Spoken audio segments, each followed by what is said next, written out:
Welcome to Flat Earth Debate Uncut and After Show. I'm your host Nathan Oakley, and if you are new to this channel, or you've not done so already, then be sure to subscribe, hit the bell notification icon and join button if you'd like to become a Nathan Oakley 1980 channel member and keep up to date with the Flat Earth Debate. If you would like to support the channel, there is a super chat that runs alongside each of these shows while they premiere, and there's also a PayPal, Patreon and crypto link in the info box below the video. Also below this video, you can get £50 for swapping your UK electricity supplier to Octopus Energy, and this is of particular note if you drive an electric vehicle.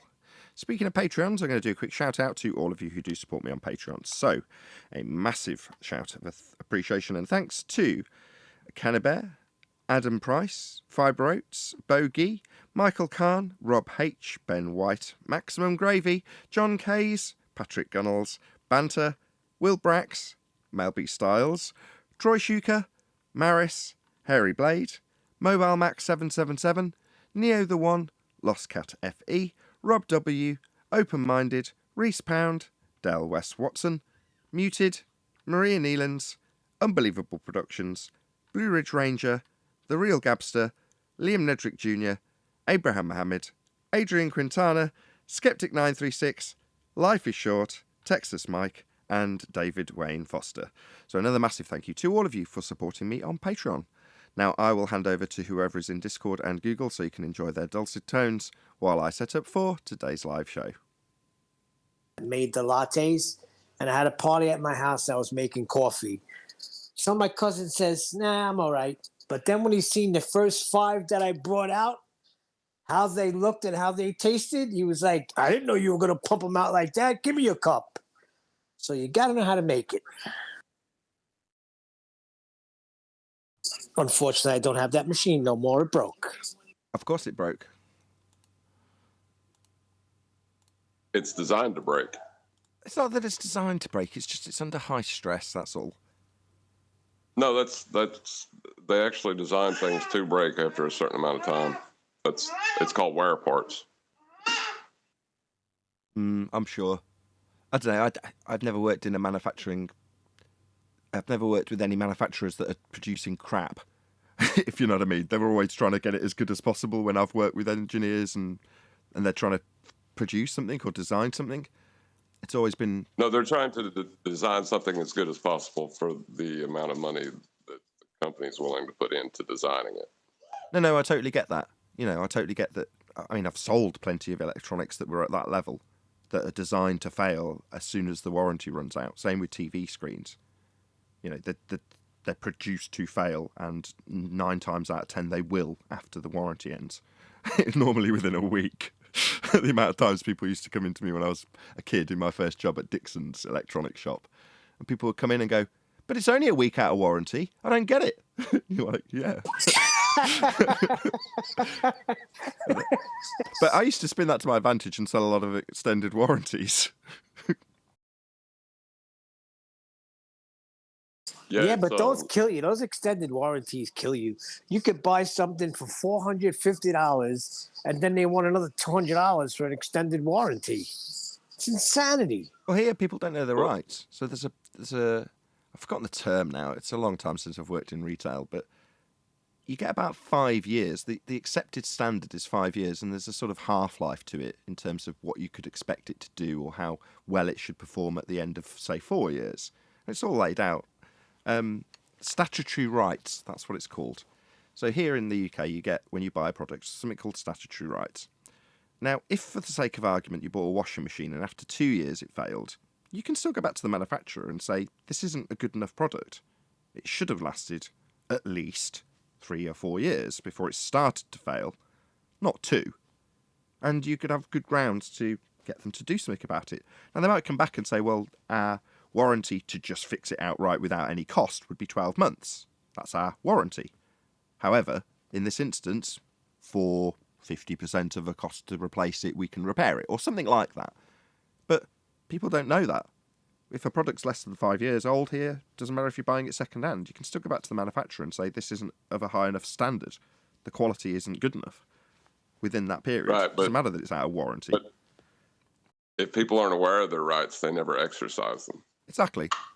Well, the warranties played on that because you could get a certain amount of stuff done for nothing as a retailer based on the statutory rights of the customer. So you can sell them an extended warranty, and really all you're doing is offering your middleman services to facilitate that process to take place, and you're charging them for it, really. Anyway, this is very tedious considering this is a flat earth debate show and I'm talking about retail and manufacturing and warranties. Ugh. I got something. We talked about coffee for almost 30 minutes. Hold on I a could second. talk about coffee Yeah. indefinitely. Well, let's change it. Yeah, hang on. Nathan has good grounds. He wants to make a point. No, listen, I don't understand. Here's something I don't understand.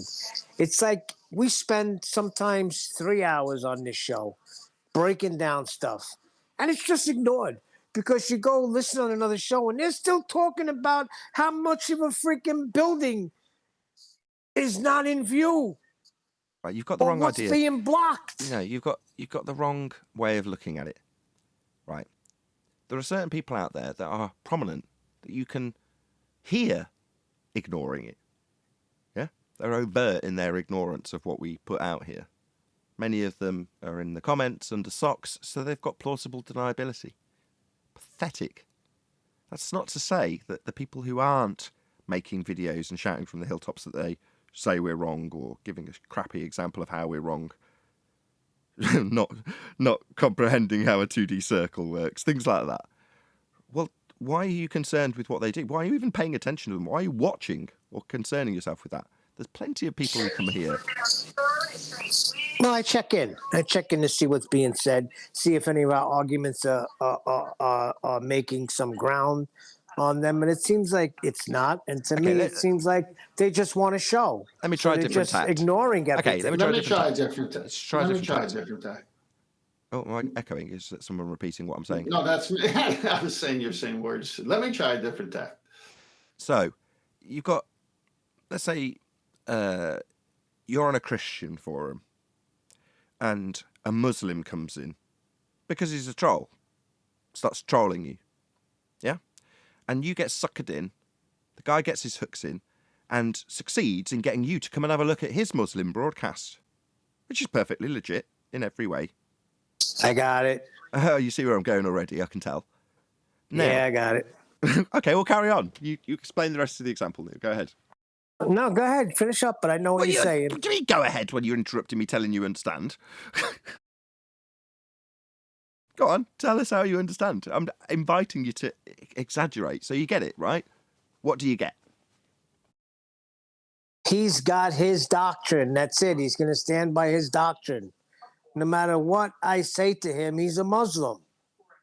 So no matter what we say to these anti-flat earthers, they're anti-flat earthers. They have their own doctrine. Right. But his audience, let's say that guy's in his 50s, 60s, and he's been doing it for a long time. And he's got a son, just by coincidence. Yeah? That, knows exactly what the doctrine and rhetoric of his father is. Knows that he's got a YouTube show. Knows all the Muslim religion. Did I say Muslim? Did I say Hindu or Muslim? I forget. It doesn't matter. It's part of the example. It makes no difference. But knows all the rhetoric, but then happens to hear his dad talking about you on one of his broadcasts. How you're an idiot and don't understand in your Christian broadcast. Well, that means that suddenly the son might come and have a look. Might not say anything. He's not going to necessarily go on YouTube like his father does and tell you that he's listened to what you've had to say about Christianity and finds it very interesting. He's just going to be the unspoken person that happens to stumble across it. Now, when you think of the amount of people that are making videos against us, and then you compare that to the numbers of people who watch the videos, it's not a big proportion. Just the ones that are shouting the loudest are the ones that you're paying attention to, Neil. Also, just to point out, Nathan got threatened to be throttled. What was that? By the triggered guy?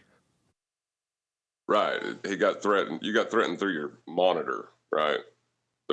He come in triggered. Something was upsetting him before he ever got here. Yes. No, but hold on a second. But here's my point.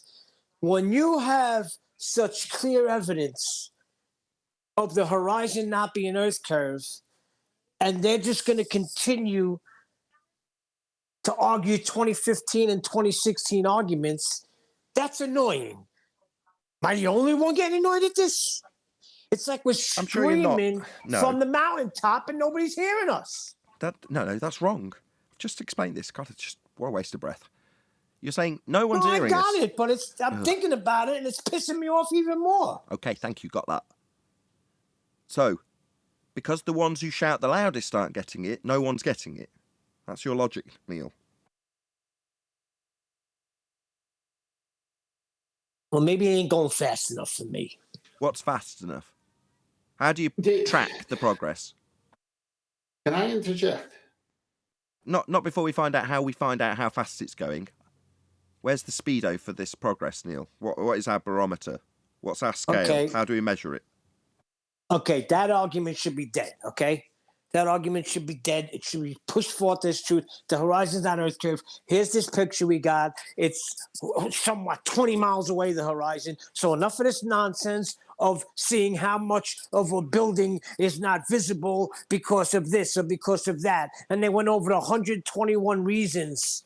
That stupid list that guy came up with. Neil, we got all that.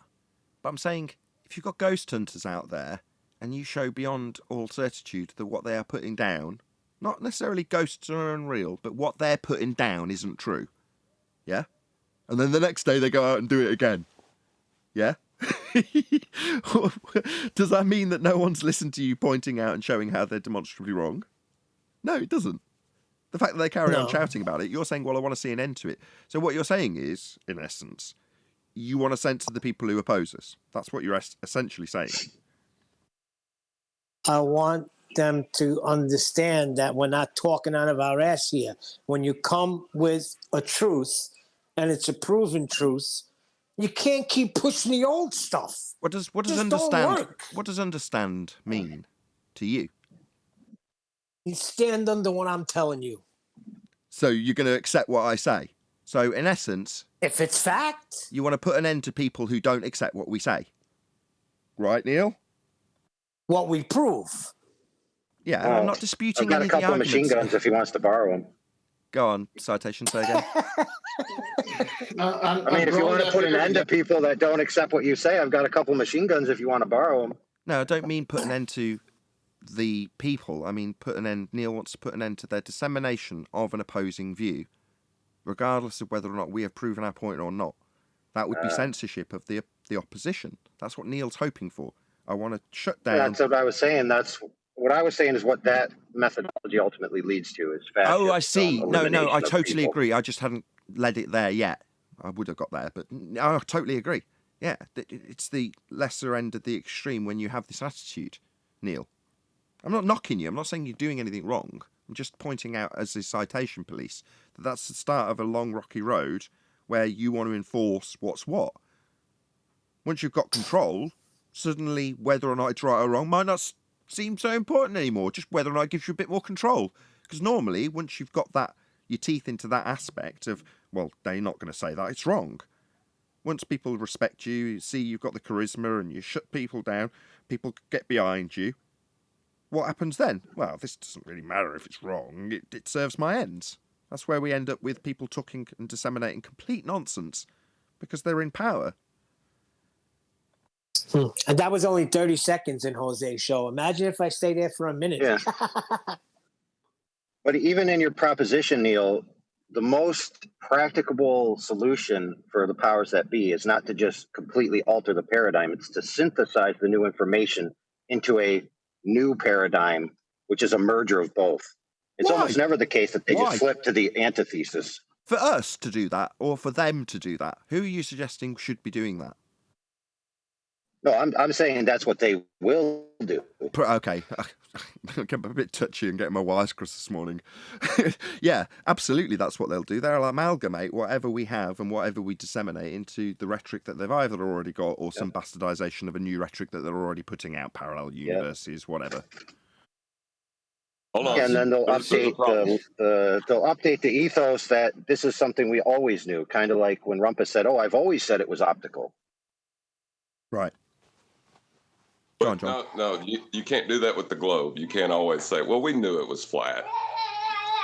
That leads to a lot of other troubles. Not if it's parallel flat. No, you're wrong. Parallel I universe. can do it. I can do it in less than 10 seconds. Oh, I can easily weasel this into a way that the masses would accept it. As could Arwin, probably better than I.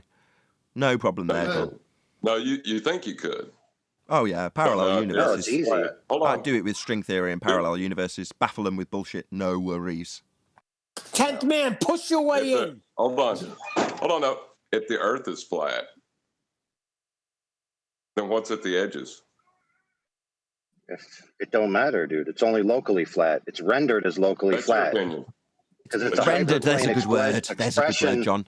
Rendered flat. Obviously, our perception of a ball got isn't it. incorrect, John.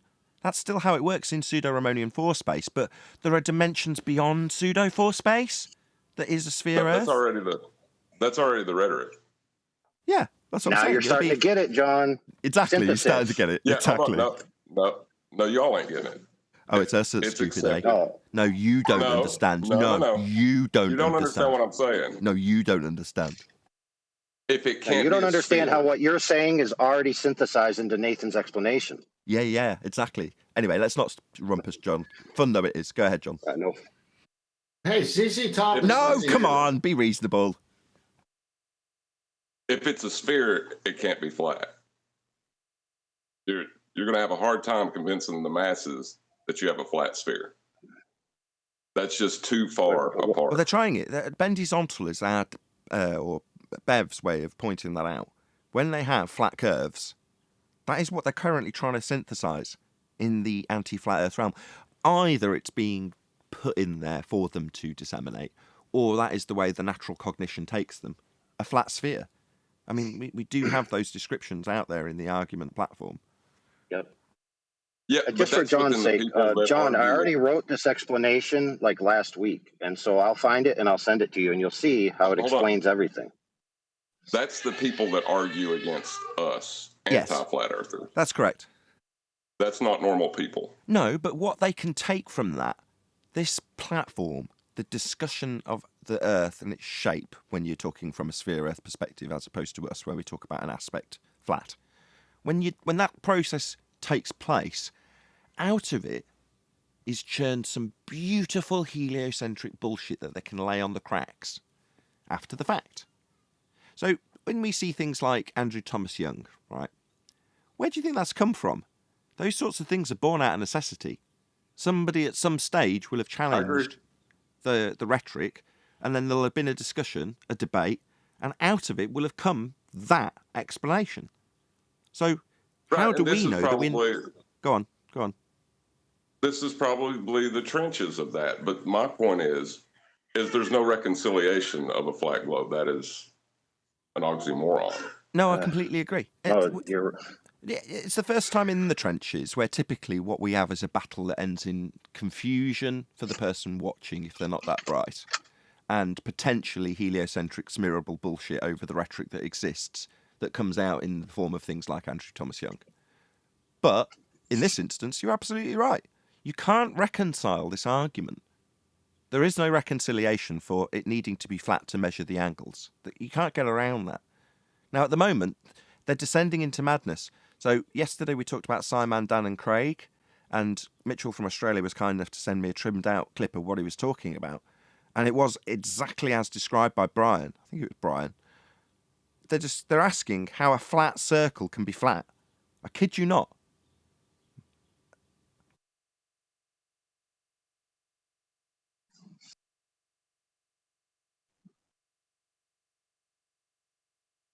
I mean, that was my Yep. point.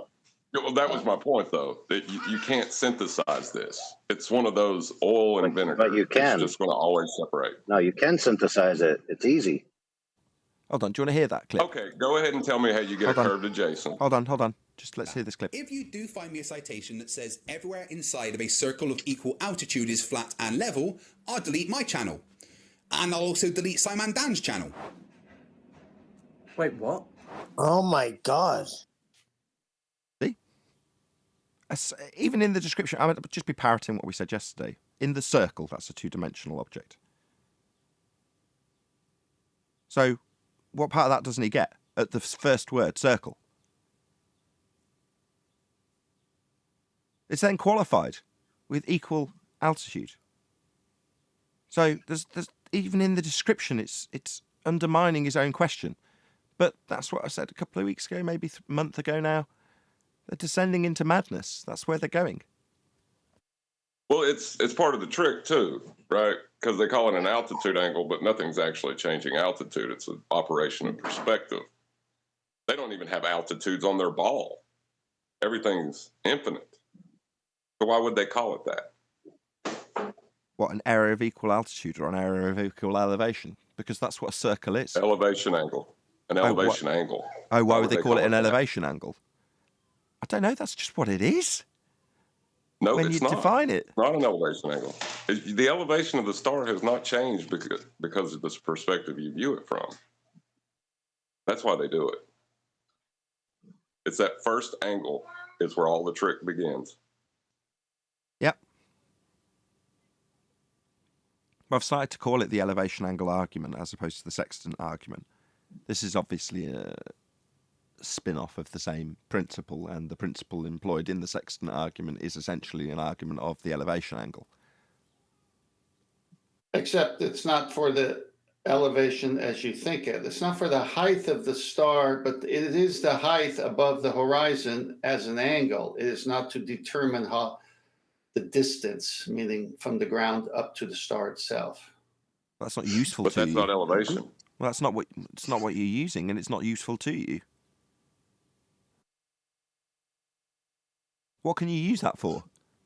Well, it's an angular measurement that they're looking for. I've read where it said that they're not interested in the height as it relates to distance, like they would know a lighthouse, because you do the same thing with a vertical angle, which is the same thing as an elevation angle, except one is to a lighthouse, which the charts on your on your boat the navigator has tells you how tall the lighthouse is and the cliff, whereas the celestial body, they don't know that information. No, Well, that's not even necessary.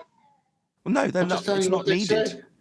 In the same way, when you're trying to physically figure out where you are with triangulation and using a known height of a known object, in that case a lighthouse, very great. You've got the data that you need. But in this case, you don't have it and you don't get it at the end. You're not acquiring anything in terms of the height of the star. It doesn't give you that information. It gives you the distance to where it's above. Yeah, the angular relationship to it from the horizon. But we're saying the same thing. Right. The arc of perspective is what you're really measuring and how it relates to the ground. But this is where 90 kills them. Yep, They so can never. hold on a second, though. Perspective is instance based, right? So it's different no matter where you are and no matter what observer you are. Would you not agree?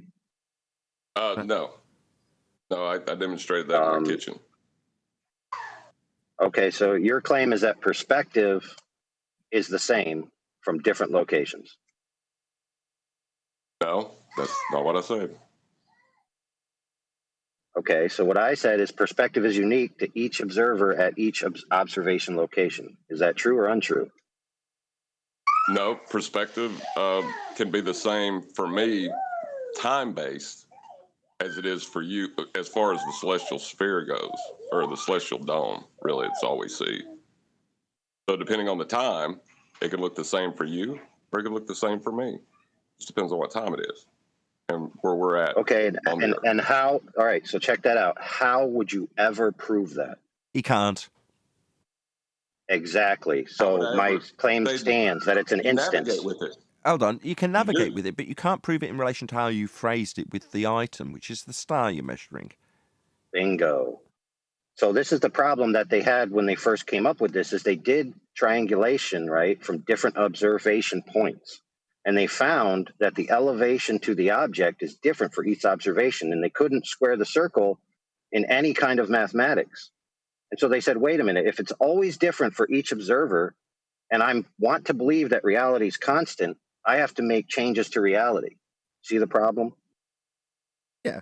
No, I understand. You're talking about So the easiest synthesis is just to say that reality itself renders subjectively to the observer, and everything's solved. That's the synthesis. It's easy. Make it unique to your position with relativity. Is that what you're saying? Yes, not only your position, but look, let's be clear. These guys are already pushing these ideas for decades. That reality renders uniquely to the instance and the observer, and that alterations within it create new universes, right? So, like Nathan said, we just live in a probabilistically rendered universe to the sentient subjective observer. Now, to be fair, this is what happened to Rumpus back when he was presented with this information about the horizon not being geometrical. He literally flipped out and he's like, oh, if that's true, then I can't trust reality itself anymore. See the point? Do you remember which show number that was? Let's trim that Yeah, out. but that's nonsensical. No, we're confusing nonsense. Is it? Look, this is not. No. You just assert offhand that it's nonsense. Okay, there are philosophers, for example, in Berkeley and idealism, etc., that have floated all these ideas for centuries. The groundwork is laid. Okay, for the masses to be told that reality itself is not objective, that it is subjective. Is that an objective truth when you say? Oh, that come it's- on! Let's not bandy words. It's He's irrelevant. Right. It's been. You don't have to go that far. You only have to go as far. Listen, you only have to go as far as to get the majority of people to believe your bullcrap, and they will follow you. You're both right. From the positions you're both coming from, you're both right. I still haven't finished my thought here. Go ahead, 10th. Thank you, Yeah, sir. the first one I'm going to go back to is the one that never got out, which is what Neil, it seems forever now, about the other shows, Jose G and all that. In counterfeit, the bank tellers are taught to handle real money. They're just, with their fingers, they're just real money, real money. And then when they slip in the counterfeit, they feel it. Real money, real money. And then they slip in another counterfeit, they feel it. That's how they're trained, to spot a counterfeit. And so our show and what the way I operate, at least is just for me, is I just go find the truth on the subject matters, present the truth, and then here comes a counterfeit. I'm gonna spot it right away because I know the truth. There's no reason to visit these shows. That's what I wanted to say to Neil. On this last point, 90 degrees is their death knell. They have it in all their books. We all know what 90 is. Can't have a curved adjacent to an elevation angle, and you need perpendicular for 90, and that's two straight lines. So it doesn't matter, it's 20 degrees above or 50 degrees above minus from 90. Your baseline has to be flat, which means the surface in which you took it is all flat. 90 kills them. Right angle kills them.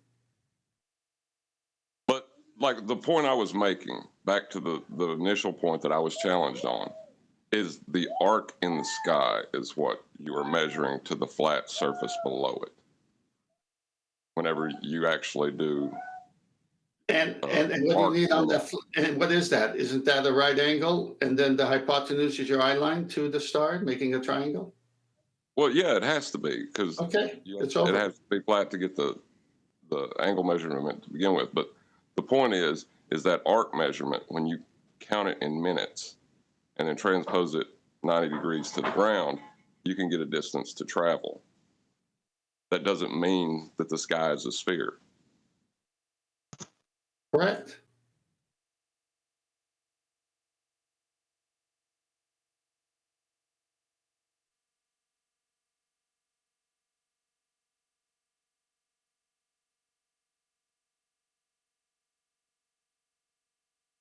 Hold on. Well, let me preface that. It doesn't mean the sky is a sphere unless my kitchen is one. It doesn't matter what the sky is in this case. The ground has to be flat to get it. So everything is flat, and you can have the sky. I give you the sky. Make the sky a pink elephant for all I care. To get it, you need a flat baseline. That means the Earth you're on is flat, and it's not a sphere. It's over right there. There's no need to go on anymore. Go on, Vaxy Waxy. You just hot micing, or did you want to add something? Oh, I'm sorry, you guys. My bad.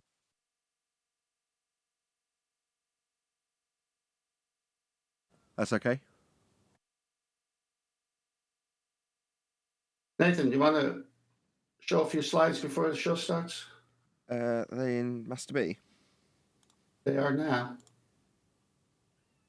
Yeah, sure. Go. Practical Air Navigator. Yeah, so here's, find it. There we go. Go to the next page.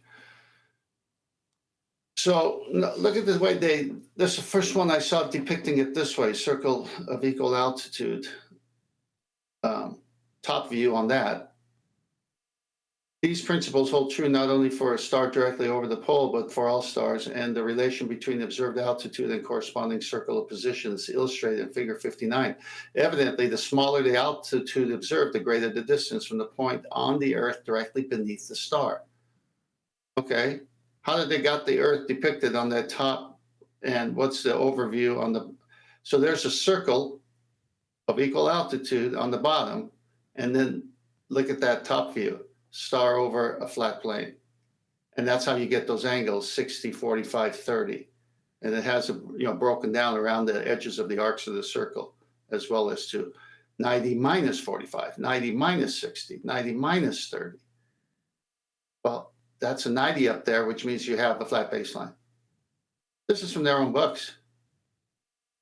How come that's not curved? Can't be. Because it can't be. Next one. Celestial navigation in a nutshell. We've seen this, but it's worth seeing again. Okay, so celestial navigation theory. Okay, you've measured the altitude of the sun and written it down. The time you did it, why? Look at figure 3.1. Whenever you take a side of the sun, you are 1 point of a large right triangle. The difference between conventional right triangle, here comes the boogeyman, and this one is that the base of yours is not a straight line, but an arc. Well, how about the picture before? That wasn't an arc.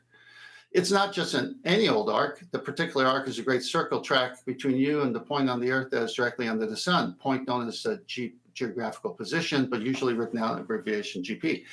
Great circle arcs can be measured in degrees, and it is a happy fact that in this bulgy bottom triangle, the number of degrees in bulge equals the number of degrees in the angle at the apex, because the two acute angles of a right triangle add up to 90. Hold on. That means that the bulge isn't a bulge. So they're double speaking their way around having a bulge when they haven't got a bulge because it adds up to 90. Not on a bulge, it doesn't.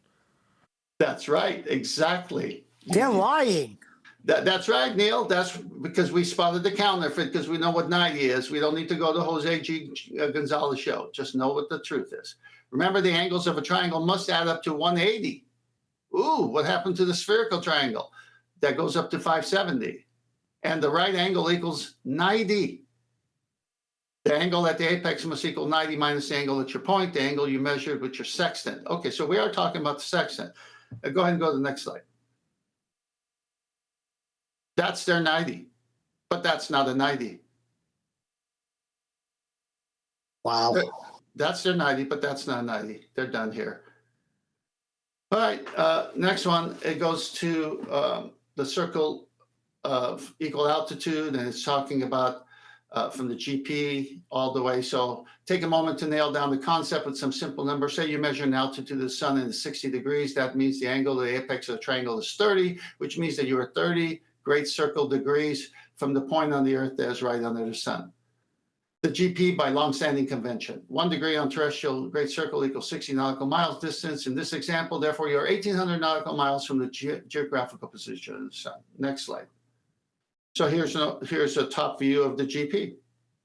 Here's your 1,830 nautical miles. Circle is two-dimensional, and that's a radius line, so that's got to be flat. But they're going to show in that one figure that's got a bulge, but then they're going to call it 90 at the same time, which it doesn't make any sense. So you spotted the lie. All right, last one. Navigation Dictionary by the Hydrographic Office. Definitions, right angle, next page. An angle of 90. Okay, got that. Go down. Right sphere. The celestial sphere as it appears to an observer at the equator, where celestial bodies appear to rise vertically above the horizon. Right triangle, a triangle, one angle of which is 90. Goodbye, ball. Your own books knock you out.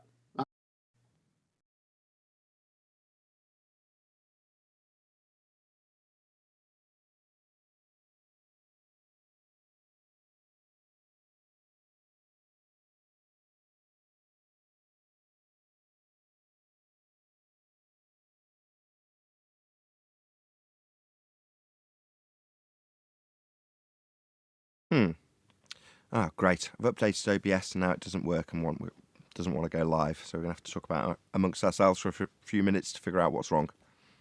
Oh, goody. Well, I like I like those slides because you could see it right there in black and white, and you could pinpoint and spot their lie and doublespeak. Outstanding. Well, I think a lot of this is a result of them incorporating so much nonsense, just to try to make it work.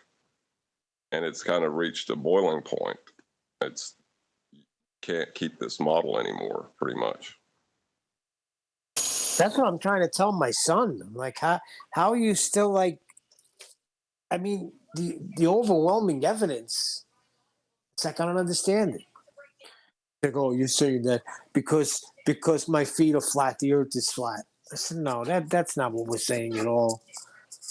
Have you had him assert what the positive claims of how he knows it's a sphere is? Have you had him actually assert those to you? No, but I'm gonna do that today. If he brings it up, I let him bring it up. If he brings it up, that's what I'm gonna say. Jacob, give me all your positive claims. I want you to write them down on the paper.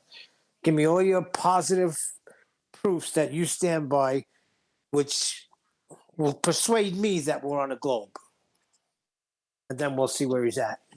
Well, yeah, that'll be the point of conflict when you have to reconcile your debunkings of what your dad said with your positive claims of what is. Yes, then we're going to be dealing with reality. But that's a good idea. I want to see what he comes up with. I know he's going to come with the 2 points in the sky nonsense.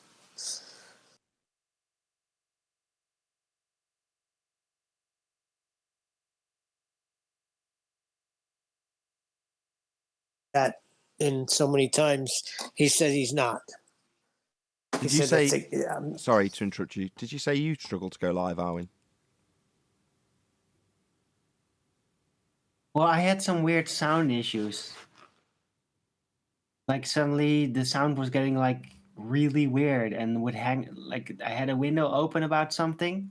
Then if I'd click that away, it would like lock onto the last sound it would make. Weird issues, but it eventually stopped though. I did not have trouble actually starting a live stream itself. Okay, I'll just start see if I can start it manually a different way. We'll see how that gets on.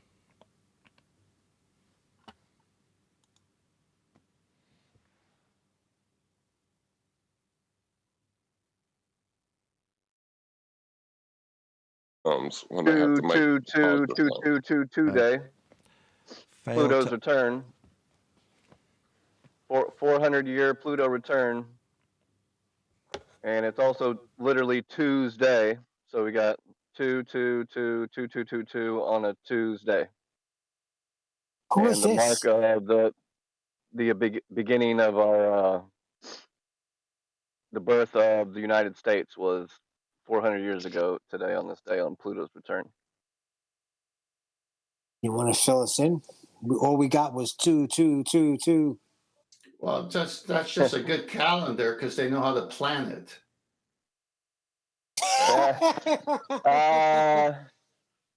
Good one. Ted.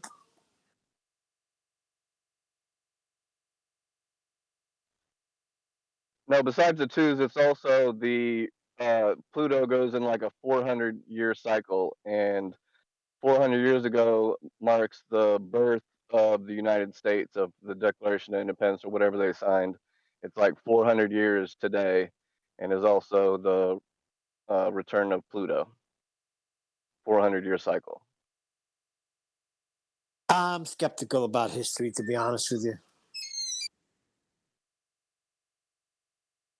No, it's hard to find a dog that returns something. It took 400 years, but I'm glad he brought it back. No, I'm skeptical about history Pluto. because you could say anything. Look, just nowadays, what we think, whatever the story is going to be in a certain situation, 9/11, they got a story already, but we know that's not what happened. But that's what it's going to go down in history. So how do I know in history what they put down really happened? What's happening to the show? How come we're not live? Hold on. What's happening? He's having troubles. He's trying to get us live. Okay, got it. I'm with you, Neil. I question the timeline as well. I was looking into. Go ahead. No, that's interesting. And it was kind of predicted by Jesus and the words he said that everything would become questionable at one point in time, and all you would need to know is one thing.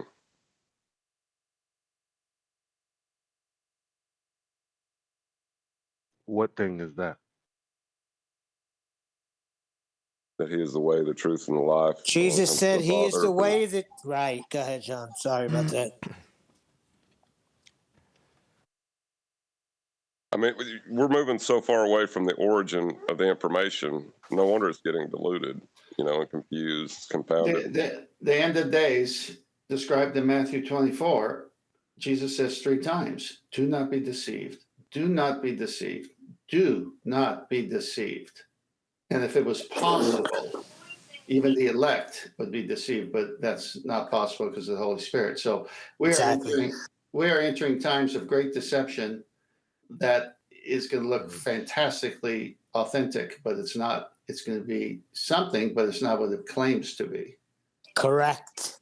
It is going to be so overwhelming, right? That even if the elect could be deceived, we would be, but it's impossible. It's going to be some show, right? It is. Well, I got my isn't ideas. that what NASA is? I got my ideas. Well, hold on. Isn't that what NASA is, though? They're involved. No. You're going to see something, right? There's going to be a resurrection of. Well, no, I'm going too far ahead, right? With the resurrection, that's way too ahead, right? With that, I'm going to have to end this recording so that I can figure out how to change the codec settings and then hopefully get the live stream working. So a huge, massive, enormous thank you to all of you who tuned in on this premiering stream. Hopefully smashing the super chat, liking, commenting, sharing, subscribing, and all that good stuff.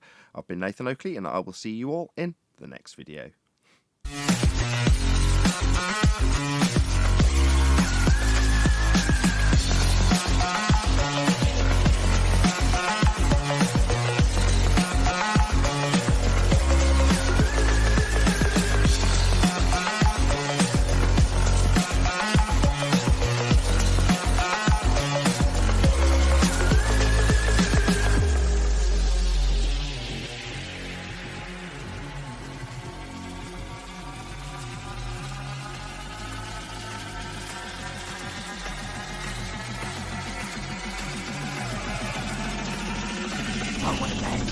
What a lovely day!